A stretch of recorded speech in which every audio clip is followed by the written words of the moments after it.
The 104th and final book that I've read in 2023 was a great course, Edgar Allan Poe, Master of Horror, which is a lecture series given by Mark Canada.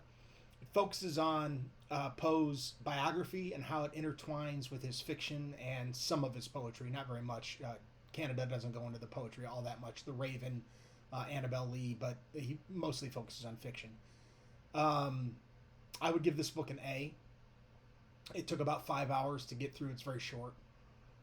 I think that he brings up a lot of ideas about Poe's stories that I've thought about in the past, but he obviously it goes into much more depth than I've ever been able to go into.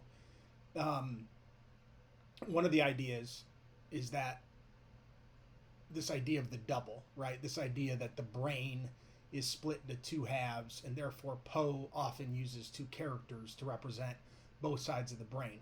That's something that I've studied quite a bit, but he brings up some ideas that perhaps I'm naive, perhaps I've just been fixated on other elements of the stories. But as an example, in The Telltale Heart, I've always recognized that the old man, that's the only thing that the other character is called, the old man, represents the narrator's old self, and he wants to suffocate the old self. And I've never paid attention to the old man's eye. That's what bothers the narrator so much. And I've always seen the eye as representative of guilt.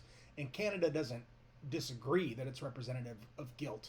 But what he points out is, and this is the naive part and that I've always overlooked, what he points out is that I is also a first person pronoun. So very, very fascinating that the narrator is killing off himself, in other words. Really interesting book. It's filled with ideas like that. The only thing I wish is that more stories were touched upon. You can only do so many in 5 hours.